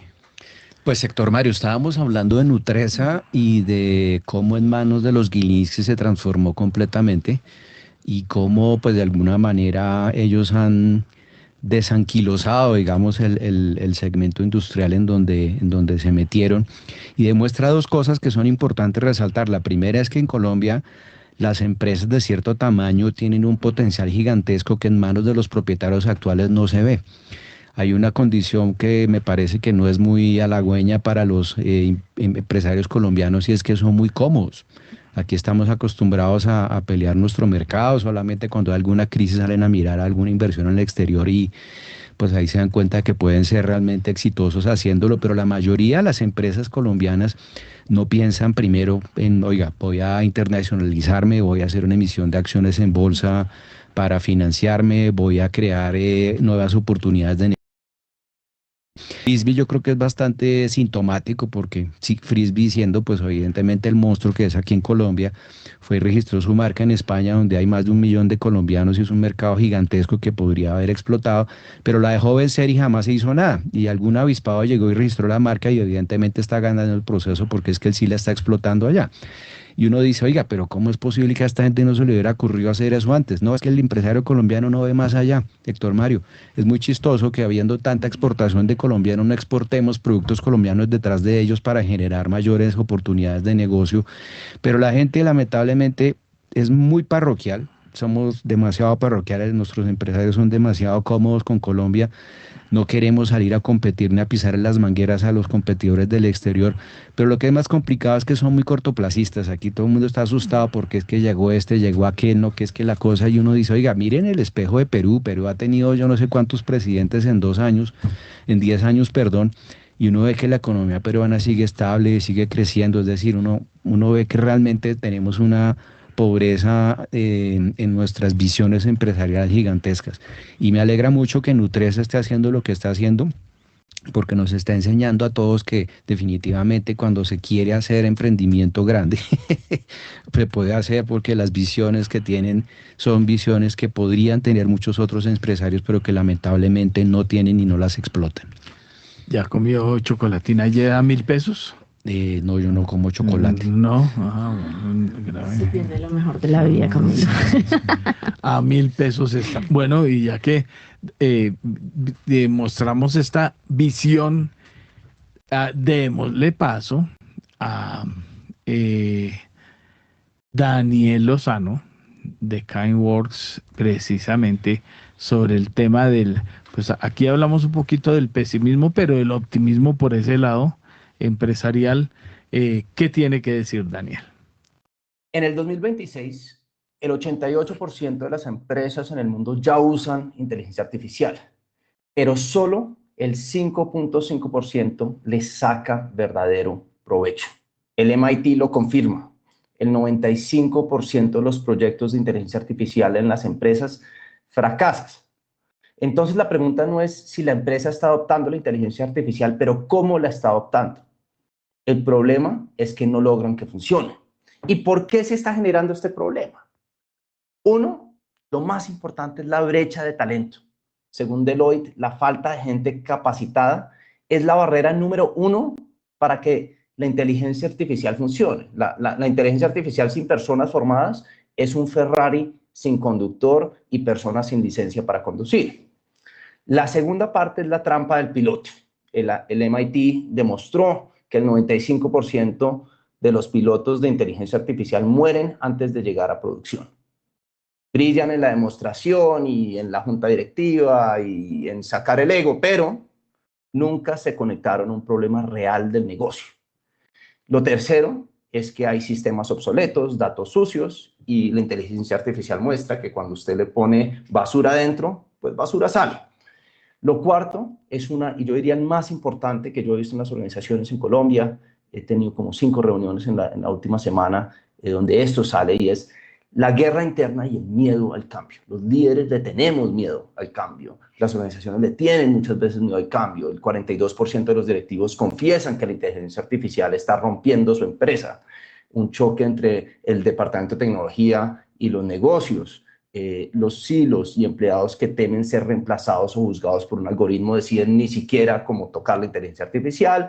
Y el quinto, pues obviamente es toda la parte de gobernanza y regulación. El insight que nadie quiere oír es que el problema ya no es la tecnología. La inteligencia artificial está avanzando y hoy en día está a un nivel que nos permite tener soluciones reales cuando las implementamos de manera adecuada. Es la organización. Construimos máquinas que mejoran exponencialmente, pero seguimos atrapados en estructuras de poder, incentivos y procesos del siglo XX. El 95% de fracasos cuando se implementa inteligencia artificial no es un fallo técnico, es el sistema inmunológico de la empresa que rechaza el cambio. Los ganadores del 2026 no van a tener los mejores modelos, sino van a tener el mejor liderazgo, datos más limpios y equipos más formados. Adoptar la inteligencia artificial hoy sin cambiar la cultura es como comprar un Ferrari sin conductor, sin carretera y con la junta directiva discutiendo quién se queda con las llaves. La inteligencia artificial no transforma empresas. Las personas con inteligencia artificial sí transforman estas empresas. Es por eso que KineWorks incluso ha pasado a ser una plataforma para formar hábitos, donde las empresas eligen el comportamiento y la transformación que quieren y nosotros a través de diferentes canales enviamos los mensajes y generamos esa formación y transformación en los equipos. Se eligen los comportamientos, nosotros enviamos mensajes y activaciones y vamos mirando cómo se mueven los indicadores en los objetivos principales de las empresas. Entonces, si nosotros como líderes no arrancamos la transformación adentro, formándonos, implementando la inteligencia artificial, uniendo la inteligencia artificial con problemas reales de negocio, limpiando y organizando nuestros datos, nosotros mismos dando esa guerra interna y perdiéndole el miedo al cambio, es la única manera en que logramos salir adelante en este 2026 como ganadores con la inteligencia artificial. Daniel Lozano, presidente de KineWorks, en exclusiva para Primera Página. Gracias, Daniel, por ese mensaje de este martes. Pasemos ahora a conocer cuál es el comportamiento previsto para el dólar en Colombia este 28 de abril. El gestor de inversiones, Diego Rodríguez, proyecta una volatilidad estimada de 70 pesos con un comportamiento mínimo hoy de 3.620 pesos y máximo de 3.690 pesos.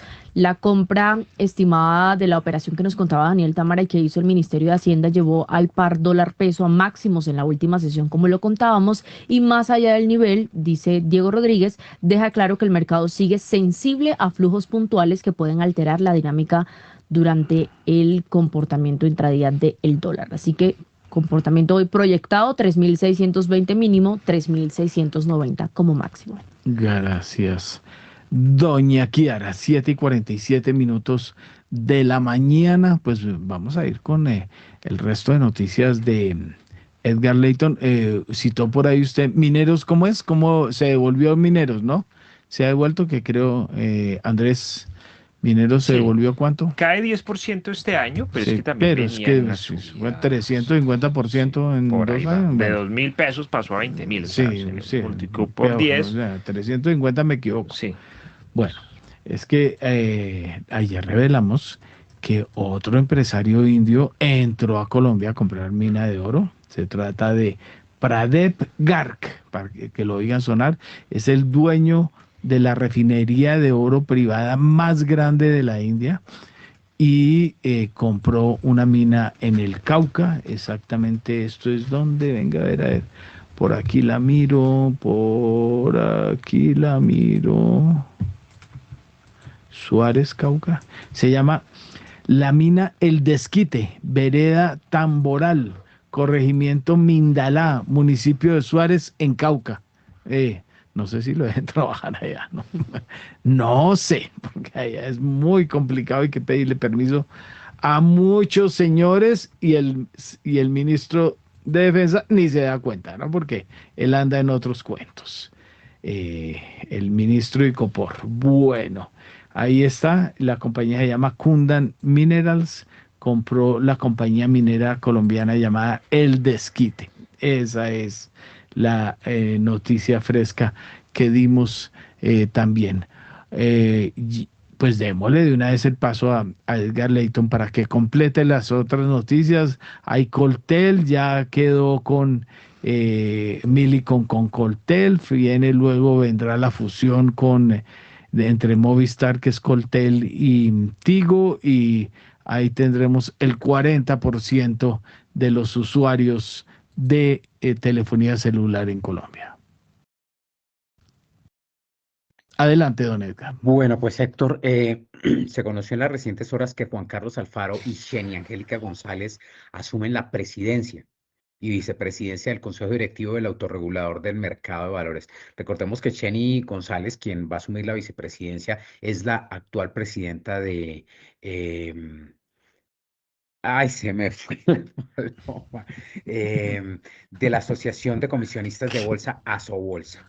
Esa fue una movida que se conoció anoche sobre las 9 de la noche aproximadamente. Entre tanto, el Banco Popular designó a Darío Rendón Franco como vicepresidente de gestión de balance y tesorería, además de representante legal. En 2025, Positiva emitió primas netas por 2,5 billones de pesos. Estamos hablando de un incremento del 27,8%, superior al del sector, que fue de 13,4%, y el de sus pares, que fue del 11,8%. ¿Esto quién lo dice? Esto lo dicen balances de firmas calificadoras, en este caso Value and Risk. Entre tanto, Manufacturas de Cemento absorberá a Decobloc en proceso de fusión aprobado ya por la Junta Directiva. Va a haber el próximo...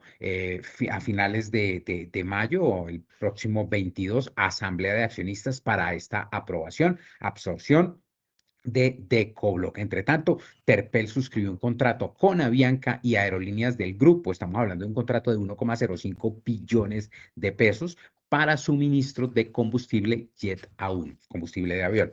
Hubo 0 aceptaciones recibidas el 27 de abril, ayer, para la oferta pública de adquisición de acciones de la compañía de electricidad de Tuluá. Y el lunes tampoco hubo aceptaciones en el proceso de oferta pública de acciones de Celsia Colombia. Sin embargo, ya hay oferta por 3.120 títulos, es decir, el 0,09% de la meta. Es poquito, pero pues ahí va avanzando. Generalmente estos procesos se dan ya a final. Entre tanto, el nivel de apalancamiento de Cundinamarca, departamento de Cundinamarca, alcanzaría un mínimo de 0,9x veces en 2026, año en el que registra el mayor nivel de deuda. Esto también lo dice BRC Ratings Global, que sigue expidiendo informes sobre las compañías calificadas luego de que tomara decisiones sobre la deuda de la nación.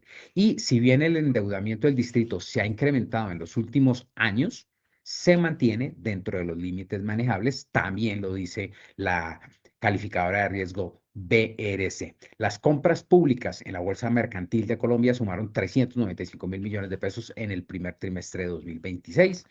Ustaris Abogados ingresa como primer firma latinoamericana al programa ISDA Create. Esto es son buffets que se rankean en ciertos índices del sector globales. Adicionalmente, también le cuento que el crédito productivo de Bancolombia ya supera el billón de pesos en saldo de cartera. El mercado de derivados estandarizados registró un volumen promedio diario de 1,4 billones de pesos en el primer trimestre de 2026, creció un 26% frente a 2025, esto según un informe de la Bolsa de Valores de Colombia. Y tal como lo señalamos hace unos minutos, el Grupo Nutresa transforma 17 de sus marcas con mensajes de optimismo en la campaña. La campaña se llama numeral El Sabor de Creer. Esta es una de las nuevas movidas de Nutresa, y la empresa proyecta duplicar sus ventas para 2030. Esto pues son movidas también que hacen para impulsar las ventas. Y finalmente BBVA habilitó el pago de nómina con llaves de breve y espera llegar o impactar a más de 100.000 empresas en Colombia. Son las 7:54 de la mañana, Héctor Mario. Mil gracias, don Edgar Leyton. Bueno, oiga, es que he venido mirando, este fin de semana recrudeció el tema que usted me tocó cuando llegué, ¿no? Operación Júpiter, ¿no? Sí, señor. Operación Júpiter, ¿no? Entonces, Jaime Bermúdez Merizalde. Óiganlo mencionar mucho, porque está metido ya en un medio de comunicación, ¿no? Entonces, como les anticipamos desde por acá. Entonces, pues vieron la columna de Daniel Coronel, vieron nuevas publicaciones sobre lo que viene sucediendo ahí. Y es curioso porque aseguran que es una campaña para desprestigiar a Abelardo de las Priella. Entonces, por fin hay un tema en el que las ladillas y Primera Página coinciden, ¿no? Entonces, pequeño detalle, ¿no? Entonces, pero con una diferencia, que a una le pagan 7.000 millones y a Primera Página nada. Entonces, ahí está la coincidencia, ¿no? Según la denuncia, 7.000 millones están dirigidos por la campaña de Jaime Bermúdez en los medios digitales. Y eso coincide con la facturación de las ladillas. Entonces uno dice, ¿y qué empresarios dieron eso? Pues ahí vienen noticias, ¿no? Bien, hoy se conocerán las nuevas noticias sobre eso, los nuevos líderes de las ladillas. Entonces va a haber mucha noticia y unos hallazgos muy interesantes de la revisora fiscal. 47 hallazgos fiscales en un due diligence. ¿Usted compraría esa empresa? Bueno, hay 47 hallazgos en el due diligence. Entonces, bueno, ahí se van a revelar muchas cosas en lo que se va a conocer precisamente sobre ese asunto. Entonces, Operación Júpiter, campaña de desprestigio en medio de campaña política. O sea, parte del debate ha sido si los medios deben de estar en manos de conglomerados económicos. Hay que recordar quienes hemos leído mucha historia del periodismo y hemos vivido historia del periodismo en Colombia, desde Manuel del Socorro Rodríguez, que hay muchos que lo pintan como el gran y ultrapoderoso adalid de los medios de comunicación en Colombia, porque creó el primer papel periódico de Colombia, pues que fue un desastre. Era un pro español complicadísimo, manipulador de la información, ojo. Y luego los partidos políticos, cómo manejaron los medios por años en Colombia. Y ahora vamos al regreso a los medios digitales involucrados en todo este proceso político. La manipulación, para quien sea, es muy complicada, ¿no? Porque estamos en una guerra de medios digitales muy impresionante, pero lo peor es que se esté hablando ya de multimillonarios recursos. Pues obviamente que eso sin plata no funciona, ¿no? Eso es aceite no funciona, y menos esos medios, ¿no? Menos esos medios, pues ahí se van a revelar muchas cositas. Eso quería yo redondear de la Operación Júpiter. Talleres de formación democrática, pero en contra de un candidato. Complicado, bueno, para que vean. Bueno, temas. Laura ya se conectó, pues vamos con Laura Gabriel Madero, porque hay noticias frescas esta mañana. Maure Lamprom, que compró el 60 y pico % de el bloque Sinú a Engie Energy y salvó a don Serafino Diácono de los enredos en que andaba, al menos económicos, pues reveló nuevos detalles del bloque Sinú 9 y a la vez Engie también hizo un anuncio que va a pasar el próximo 30 de noviembre, es que se graduó en la bolsa. Esa también es otra noticia. Ella puede también confirmar la noticia del empresario indio que entró con Kundam en el Cauca colombiano. ¿Qué más noticias tenemos? Laura, bien. Pero si quiere, vamos a la pausita de las 8. Es que son las 8 y al regreso vamos con Laura Gabriel. Es que yo ando perdido, bueno.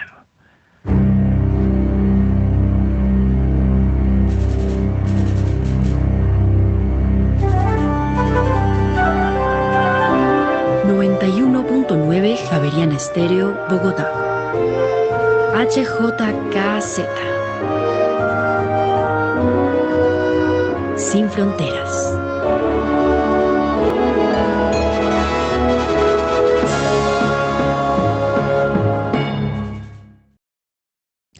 Laura, ahora sí, adelante.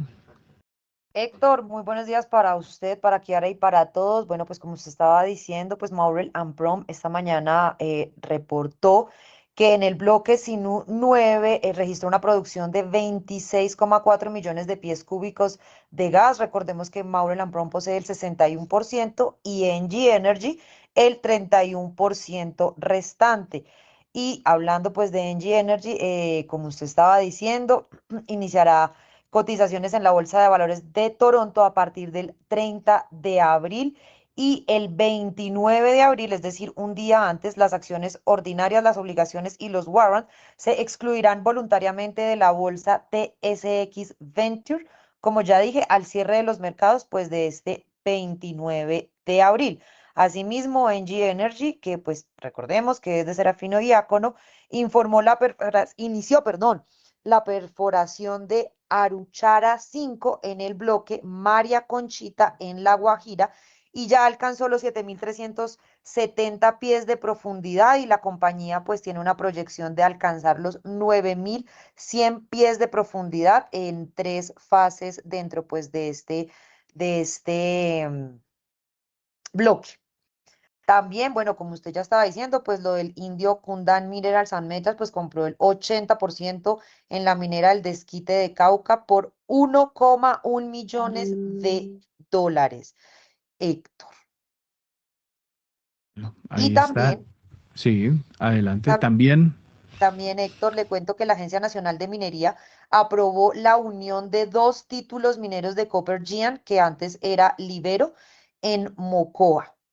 Esto, pues dice la empresa que la decisión permite que el proyecto opere bajo un único contrato con el reinicio del plazo y la continuidad en fase de exploración. El área resultante no se cruza con zonas protegidas y mantiene intacta la estimación de recursos minerales dentro de sus límites. El proceso incluyó ajustes tras la redefinición de reservas forestales y la devolución de áreas superpuestas. En paralelo, también la compañía informó que activó 3 equipos de perforación dentro de su plan 2026 enfocado en confirmar recursos existentes y evaluar extensiones hacia sectores cercanos.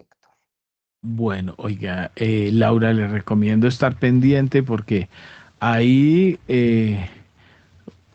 mandé un correo precisamente preguntándole a Cooper y a algunos allegados y a las comunidades que están en medio revueltas allá en el Putumayo. Ojo con eso, ahí dicen que realinderaron sitios que no son reservas y los que son reservas y esas cosas. Es muy complicada esa mina allá. Ojo con lo que va a pasar. La depredación que va a haber ahí va a ser impresionante. Y una miradita, Laura, porque ¿quién es el dueño de esa minera? ¿La de Copper Giant? Sí. Uy, Héctor. Don Fran Yustra. Don Fran Yustra. ¿Y quién es la mano derecha en la operación del proyecto para sacar cobre? Dicen que es la mayor mina de cobre que se ha encontrado en muchos años en la región. Y o sea que el nivel del hueco en medio de la selva va a ser gigante, ¿no? Pero áreas protegidas por todo lado, ¿no? En medio de una reserva. Pues que las áreas protegidas son las de minería ilegal en los campamentos del ejército. Sí. Ah, bueno, veamos esa, la de Caucasia. Esas sí son protegidas. Oiga, sí, muy bien protegidas, ¿no? O sea, impresionante ese informe del New York Times, cómo sacan a gorrazos al ejército, ¿no? Además les dice el ejército, es que esto es parte de mi batallón. En las áreas del batallón están los señores del clan del Golfo, ¿no? Entonces ahí vemos, y el ministro Icopor, obviamente, que en Bogotá él no aparece, pero repitamos esa revelación que hizo Primera Página, obviamente que es dándole crédito correspondiente al New York Times, que reveló cómo una de las grandes, bueno, es que esto no es solamente esta, ¿no? Esto existe en todo ese sector del Bagre, de Caucasia, toda la zona antioqueña de los ríos. Eso parece cráter, o sea, la luna es una belleza frente a esto, en cráteres. Pues se ve cómo está es un coronel del ejército, creo que es, lo sacaron a gorrazos, lo amenazaron, le tiraron gasolina para encenderlo, imagínense.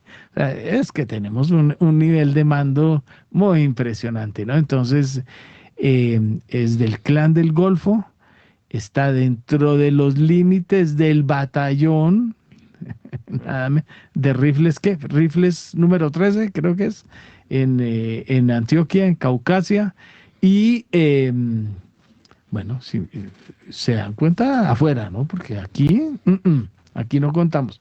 Pero eso es toda esa zona. Es un cráter, esos son cráteres inmensos, acabado la depredación. Yo creo que la depredación más grande que he visto en muchos años está en esa zona. Pero bueno, Camilo. Héctor Mario, el fenómeno de la mexicanización del conflicto, digamos que lo vemos hoy más patente que nunca, porque ¿a qué me refiero yo con la mexicanización del conflicto? Es esencialmente a la estrategia que usaron en el gobierno de López Obrador de evitar una confrontación directa con los carteles para que no se produjeran fenómenos de violencia para la población. Entonces hay que dejarlos. Y se lograron dos cosas que son absolutamente desastrosas para la institucionalidad. La primera es que los delincuentes se sienten al mismo nivel del Estado, en la medida en que el Estado dice me subyugo para evitar violencia. Y la segunda, que es la más grave, es que el crimen se siente legitimado para reaccionar cuando se han irrespetado sus acuerdos de pacto de no violencia, y en esa medida, por la igualdad de competencias y la violación de los pactos de no violación, de no agresión, ellos entienden que pueden reaccionar de una manera violentísima, básicamente para volver a forzar al Estado a arrodillarse, para volver al mismo estado de cosas. Colombia cayó exactamente en esa mexicanización del conflicto, y lo que conseguimos, digamos, después de haber llegado a un punto en el cual había una reducción real del conflicto, es que se está exacerbando nuevamente porque los grupos armados ilegales están tratando de reafirmarse como organizaciones con el mismo nivel de fortaleza que el Estado. Y cuando tenemos un presidente y un candidato presidencial que puntea las encuestas que siguen defendiendo la paz total, la única expectativa que tenemos los colombianos es que esto siga recrudeciéndose, porque el Estado hoy no tiene las mismas herramientas que tuvo hace 20 años para combatir la delincuencia organizada, y tenemos adicionalmente una dependencia hoy absolutamente exagerada del narcotráfico en las zonas de conflicto. De manera que con el solo hecho de pensar que alguien llegue a combatir el narcotráfico o a la criminalidad organizada en esas zonas, para los residentes en esas zonas sería la peor noticia, y ahí es donde ve uno por qué ellos mismos están tratando de forzar la votación hacia el candidato Cepeda. Es decir, quedamos hoy en el peor escenario posible, donde tenemos unas fuerzas armadas completamente abandonadas, segundo, una fuerza delincuencial que se ha fortalecido a lo largo de los años y que se siente envalentonada frente al ejército, y tercero, una institucionalidad que renunció a hacer soberanía en esas zonas de conflicto. ¿Para dónde vamos con esto, doctor Mario? Es la gran pregunta que se deben hacer todos los colombianos cuando ven las noticias de los atentados que han producido en estos últimos días, y la respuesta sinceramente es, ¿de verdad queremos seguir en la misma?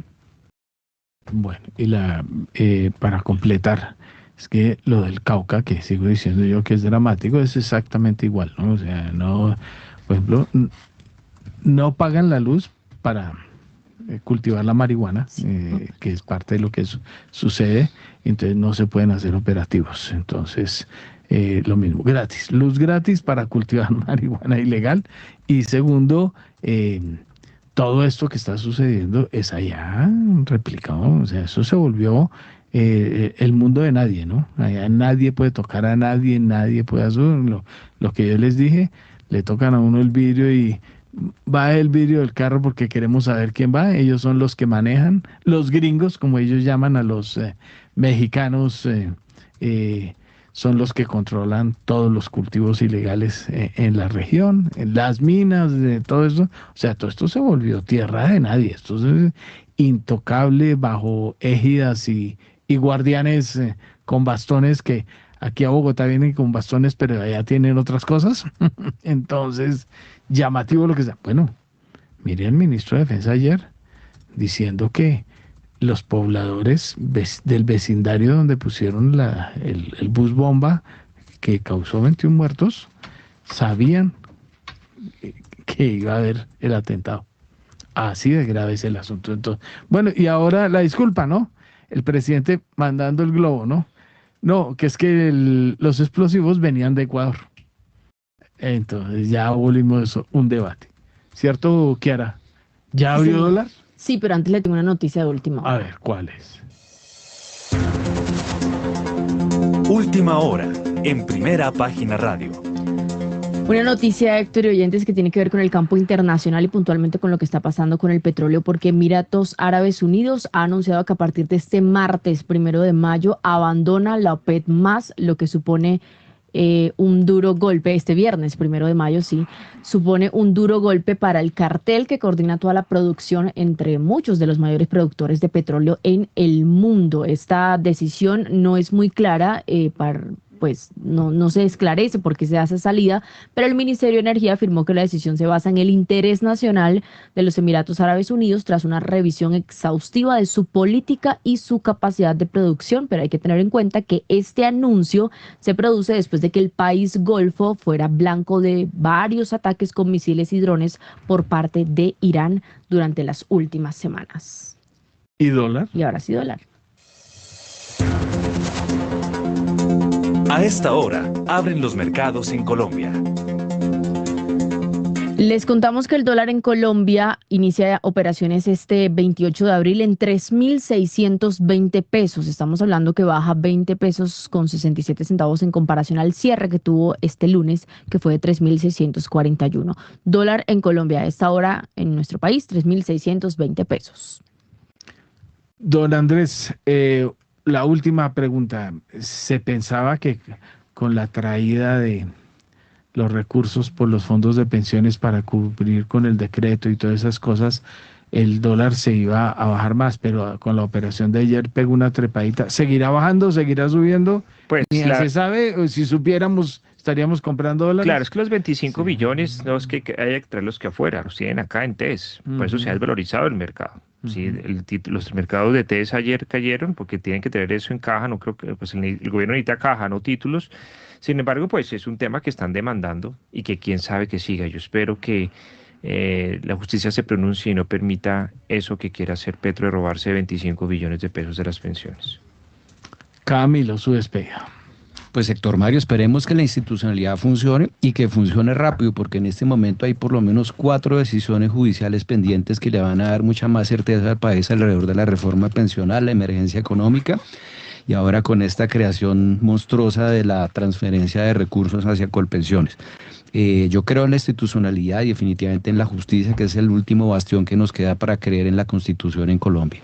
Eso quiere decir que lo que se espera es que el Consejo de Estado suspenda el decreto. Es bastante probable. Es que lo suspenda. Eso es lo que están cruzando los dedos los fondos de pensiones. ¿Los colombianos? Los fondos de pensiones. Dejémoslo en los fondos de pensiones. O sea, los ahorradores. Los viejitos. Nosotros. yo ya estoy, ¿cómo es que me decían? No, pero si usted ya está pensionado, ¿ya qué? ¿De qué se preocupa? Pero, es que bien, los 25 millones que no van a encontrar los otros, ¿no? Sí. Nos vamos con Rolando Lozano, que tiene la noticia empresarial, y ya cerramos la noticia. Rolando, adelante. Buenos días. Bueno, ya los suscriptores de Primera Página cuentan con la noticia respecto a la cual Farmacias Pauster, que es una cadena de droguerías que tiene 115 años de operación en el país, que nació en Antioquia, abrió su establecimiento 350 en el país, más exactamente en el centro comercial Ayuelos al occidente de Bogotá. Es de señalar que esta cadena de droguerías tiene factura cerca de 700.000 millones de pesos al año y cuenta con 1.960 empleados. También le cuento que la cadena Oxxo llegó a su a su establecimiento 602 en el país. Esta cadena de comercios o tiendas de conveniencia es del grupo mexicano FEMSA y factura también 1.3 billones de pesos y tiene una rápida expansión en el país. Rápido, oiga, ¿vieron lo preocupante? 300 tiendas Lily Pink. Eso es familia Abadi, ¿no? Contrabando y lavado de activos, pues operativo de confiscación de, ¿cómo se llama? No es confiscación, se llama las operaciones que se hacen contra la extinción de dominio. Exacto. Bueno, ¿Preocupada? No. No, señor. Bueno. No, pero no van a cerrar. No van a bajarle a los cucos. ¿Se bajaron los cucos? Se bajaron los cucos. Son las 8 de la mañana, 15 minutos. Nos vamos agradeciendo a los analistas que nos acompañaron en esta emisión: Andrés Moreno, Camilo Ramírez y Daniel Lozano, hoy bajo la dirección de Héctor Mario Rodríguez y la presentación de quien les habla, Kiara Severiche. Feliz martes para todos.